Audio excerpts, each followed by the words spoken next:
nessa segunda sessão da unidade 1, a gente vai tentar responder a seguinte pergunta: quais são as características do conhecimento científico? Então, uma vez que a gente entenda quais são as diferenças entre os tipos, ou pelo menos os principais tipos de pensamento humano, a gente agora pode especificar sobre o conhecimento científico.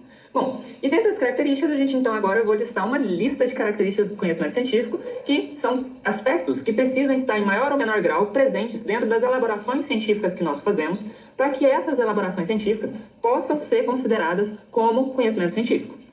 Então, as três primeiras é sistematização, falível e questionadora.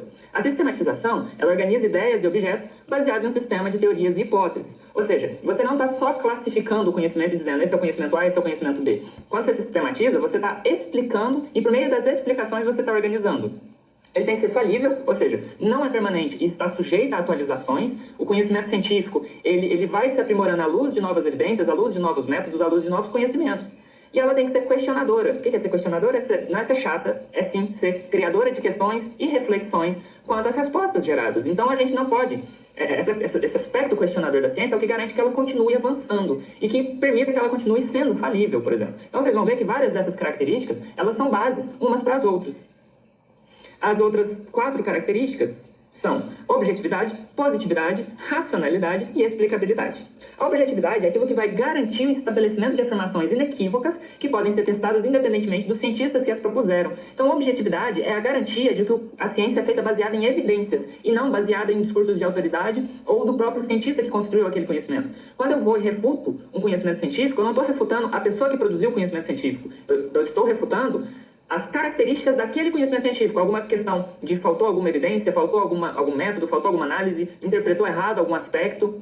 Então essa objetividade garante a impessoalidade no sentido de que a gente precisa focar no conhecimento produzido e que esse conhecimento produzido ele tem que independer da pessoa que produziu esse conhecimento. A positividade é a busca por meio da experimentação, atestando reais, buscando coisas reais que validem a produção científica. Então, a ciência ela é positivista no sentido de que ela vai buscar na realidade as evidências e, na verdade, a ciência ela tenta entender a realidade e explicar a realidade. Então, esse é o aspecto da positividade no conhecimento científico. Racionalidade, ela vai se basear na lógica como um fundamento da construção do conhecimento, e aqui entra aquilo que eu comentei sobre a filosofia da ciência, que é a parte da filosofia que vai garantir que o conhecimento científico seja racional, seja bem estruturado e se valha dos princípios ou dos melhores princípios que nós temos enquanto humanidade acerca do domínio do nosso pensamento e como a gente constrói esses pensamentos. Então a racionalidade garante que a gente tem uma construção lógica dos nossos conhecimentos, das relações entre as evidências, das relações entre as diferentes hipóteses e teorias que a gente estabelece. A explicabilidade é aquilo que eu comentei, né? Que a ciência ela é a única delas que tem como objetivo explicar a realidade ao nosso redor, e por isso que ela se baseia em evidências. Outras 4 características são a revisibilidade, a autonomia, a acumulabilidade e a verificabilidade. A revisibilidade é que o conhecimento científico ele é passível de ser revisitado, modificado, sem alterar a estrutura do conhecimento, porque por meio da filosofia da ciência, a gente garante que existem diferentes métodos para a produção do conhecimento científico. E quando alguma coisa produzida por esses métodos é questionada, invalidada ou modificada, isso não necessariamente altera a estrutura que gerou aquele conhecimento, mas altera apenas o conhecimento por si. A autonomia é o que garante que o conhecimento científico dependa apenas dos seus próprios fundamentos, ou seja, a ciência ela precisa basear apenas da ciência, e quem garante essa limitação do que é ciência e o que é apenas ciência é a filosofia da ciência.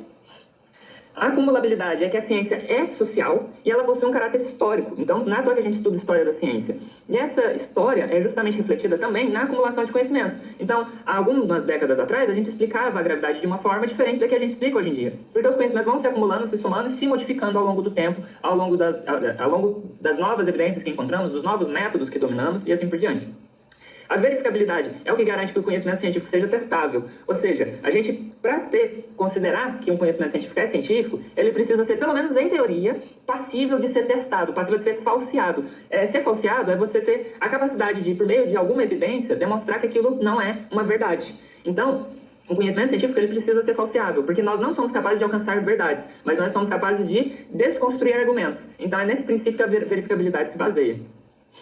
Outros 3 são a factualidade, a analiticidade e a comunicabilidade. A factualidade é que ela é caracterizada em fatos, que é essas estruturinhas que compõem a nossa realidade e que a gente interage por meio das nossas percepções e que nós usamos como parte das evidências para a construção do conhecimento científico.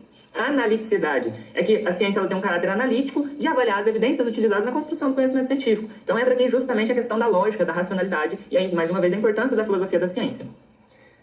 E, por fim, a comunicabilidade, que é garantir que o conhecimento científico ele é comunicável, mas não só para pares, né? Ou seja, não só para pessoas especialistas no assunto que está sendo publicado, mas também para a sociedade. Uma vez que a ciência, o conhecimento científico, ele é uma construção social, ele faz parte da sociedade e ele tem que pertencer à sociedade. Então, o conhecimento científico, num primeiro momento, ele precisa ser comunicado na forma formal que a ciência se comunica, que é por meio da publicação de artigos científicos, e depois, no segundo momento, a partir de que essa publicação já está efetivada no âmbito científico, ela precisa ser comunicada na forma de divulgação científica, da popularização da ciência, para que esse conhecimento também se torne acessível para a comunidade não especialista da nossa sociedade.